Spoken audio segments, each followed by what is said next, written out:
Hello friends, today is Independent Bookstore Day and we're going to the stores. I don't find that funny. It's kind of funny. We are monsters. We give and we take. My brother didn't want to be in the video, so it's fine. But today is Independent Bookstore Day, and so we are going to be going to a couple of different bookstores. The first one is actually my local Friends of the Library sale. It is a huge sale where we get a bunch of different books that are like $5 and less, so I'm excited to go there first. And then we're going to go to the Lynx bookstore, which is actually the bookstore that was opened by Florida author Laura Groff, and it's actually their first year anniversary tomorrow, so I don't know if she's going to be there. That'd be kind of cool. And then we're going to go to this other bookstore called Book Gallery West, which is the other only locally owned bookstore in my town. And then we'll share a haul at the end. So have fun with me on this little bookstore crawl.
Hello friends, so I'm back from the independent bookstore crawl. I ended up going to 3 different places. Like I said, I started at the Friends of the Library book sale, and then Lynx, and then Book Gallery West. So I'm just going to go in order of what I got, and then I'm going to tell you at the end how much I ended up spending on all these books, because it wasn't as much as I expected. So I have started to get really intentional with my shelves as far as what I am bringing into my house and what I am not. If I don't think I'm going to read it at any point in time, then I don't buy it. And so there were a lot of books that I actually didn't buy. Good on Rainy. This one I actually forgot was in my bag when I went to go buy it, but then I really like socialite gossipy thrillers, so I'm hoping this is fine. And that is Good Rich People by Eliza Jane Brazier. I've not heard a lot of things about this, but it says, a destitute woman deceives her way into the guest house of a Hollywood Hills mansion and inadvertently becomes a target in the twisted game of the wealthy family upstairs. That sounds kind of fun to me. So like, I'm not too sad about it. I feel like this could be a good popcorn thriller to eat up. I mean, it was only $2, so you can't really fight that bargain. And I picked up the Bromance Book Club by Lysa K. Adams because I've always wanted to read this and know if this is a series that I would like or not. All I know is it says the first rule of book club is you don't talk about book club. I don't know a lot. The covers always are cute and get me. It was 50 cents.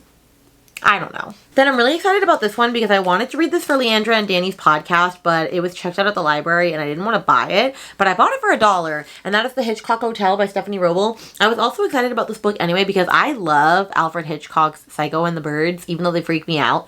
And so since this is like a Psycho, like parody kind of, or not parody, but like, I guess retelling, I'm excited. It says a Hitchcock fanatic with an agenda invites old friends for a weekend stay at his secluded themed hotel in this fiendishly clever, suspenseful new novel. So I'm excited to see how this goes. So this one I got was just honestly yours for Krista and Becca Ritchie, and this was in the contemporary romance section, which I was really shocked, and it was 50 cents. However, I could read this right now, but I think it's a spin-off to the Addicted to You series, like the Calloway sisters. So like, am I going to read this anytime soon? Not necessarily.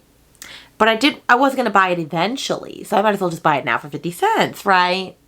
Right. Then this one was really cute. I just happened to stumble upon it on my way down the kids aisle, and that was The Little Prince. I have always loved The Little Prince, and I love this cute little story, and it has pictures, of course, for the kiddos, and so I can read this with Lincoln because it's a cute, wonderful little story. That's hilarious. The foreword says, Antoine descend est supéré. To say it with a proper accent makes you sound as if you are gargling with garlicky snails. That's hilarious. Anyway, I think Lincoln will really like this story. Then this one I also forgot was in my cart, and so I hope that it's good. I haven't even looked to see what Goodreads is, but oh, that's cool. There's a random sticker in there. This says 2 a.m. Who do you love? I don't know, but I love that I got a sticker in it. This is called The Lightning Bottles by Marissa Stapley. It was an Aardvark exclusive, and I almost got it because it is like a Daisy Jones-esque coded rock and roll band follows like a duo band. And then I think the guy goes missing and they fall apart. And then later, like a girl that's like a diehard Lightning Bottles fan thinks she can solve the mystery of what happened to her bandmate. Interesting. Now, the more that I'm thinking of that, I'm like, I want to know what this ratings of this book is. That's not bad. It's 3.94. So like, that's not that bad. Then this one is Anxious People by Frederick Bachman. And I had unhauled it and I rehauled it because, and that's all I can say is because it's for a project. That's all I can say. And then I also picked up The Catcher in the Rye by J.D. Salinger. This is the original same-ish copy that I used to have growing up. And this is my favorite classic of all time. I've read this book at least 6 times. Why do I love this classic so much? Because I feel like I related a lot to Holden in the sense that he is very tangential when he's talking. He's talking about something and then all of a sudden he gets caught up on another topic and another topic and another topic and then he doesn't remember where he began. And that's very much Rainy coded. I just feel like I really related to this. The one thing that's gross that I have to clean is there is a dead cockroach in this book. Like, the pieces of the roach are still in there. I found that out today. That's a little gross. So I need to clean that. Outside of that, I also decided if I ever had another boy outside of Lincoln, I was going to name them Holden. That is how much this book has, like, wedged its way into my heart. I just love this book. I love all that it stands for. I really do love this book, even though it's technically a book about a boy becoming a man. But I learned a lot of things in this book. And then the last one that I got from the Friends of the Library sale, which don't even at me right now, okay, is The Short Second Life of Bree Tanner. Why? Because I've never read it, so I should. And 2, if I'm going to own the rest of the Twilight selection, although now that I think of it, I should have gotten New Moon in hardcover because everything else is hardcover. Whatever, it's fine. I need to own them all, you know? I just need to own them all. I just need to own them all. Okay, then we went to the Lynx bookstore, right? And so that is the bookstore that is run by Laura Groff. And what I love about it is that it primarily focuses on banned books and LGBTQ plus books to promote diversity, okay? Now, there's a book that I really, really, really wanted that I hoped was there because I've been wanting it. And I decided if I'm going to buy it, I'm going to buy it from there. They're always full price books though, which is fine. And that was Victorian Psycho by Virginia Fito. I just know that this is going to be a Rainy book. It is a very unhinged, weird girl book about a governess that decides to get revenge on the people that she is governessing for. My brother read the last page of this and went, oh dear God, that is frightful. So I'm excited to know what this is all about, okay? I just think this is very rainy coded. What I love is that they also put a stamp in your book if you'd like, so you remember where you got it from. Now, if I don't end up loving this book and having to sell it, that would be sad, but I don't think that's gonna happen. I think I'm gonna really, really love this book, and that mood reader Rainy is gonna get to this sooner than later. And then the last bookstore we went to is Book Gallery West, which is just a fun little used thrift bookstore. It does also have new and old books, but I just got 2 older books. And so I picked up Jaws by Peter Benchley because Jaws is actually in my top 5 favorite movies of all time, even though I'm literally afraid of sharks and water. It's probably because of that. But I've watched all of the Jaws movies a million times. In fact, my order is Jaws 1, Jaws 3D, Jaws 2, and then Jaws 4. Jaws 4 is just outlandish. The shark is not going to follow her across all the waters over to Australia. But you know, it is what it is. Anyway, I would love to read this so like I could have that in my pocket. And then I also picked up A Deadly Education by Naomi Novak because I've always wanted to read this because I love a good dark academia magical book. And Cassidy from Covers with Cassidy really, really liked this, I remember. And so that intrigued me. And I just figure if I love dark academia, I should just read as many of them as I possibly can. And so these are all the books that I picked up on Independent Bookstore Day for a total of $48. Yeah, that's right. The ones that I got at Friends of the Library sale were $16. And then we had the $26 one that I bought at full price, Victorian Psycho, and then $12 at the other. If I did my math right. Hold on. I might have done it wrong. Wait. Okay, I meant 54, but like it's not that much big of a difference. Still fabulous, okay? So those are the books that I ended up buying. I had a fabulous time on Independent Bookstore Day. I am frustrated that, you know, Barnes & Noble and Amazon had to also decide to do their bookstore haul on the same day. I don't really get why they have to do that to, you know, take the monopoly on everything, but it is what it is. It's what people do, unfortunately. So if you didn't get to go out and support your local bookstores today, make sure that you just do it whenever you can. I understand that like convenience and price is an important thing, but whenever you can go support them, definitely go try to do so. I definitely need to make it out to the links in Book Gallery West more often. The Friends of the Library sale is only twice a year, so I can only take care of that when it's actually here.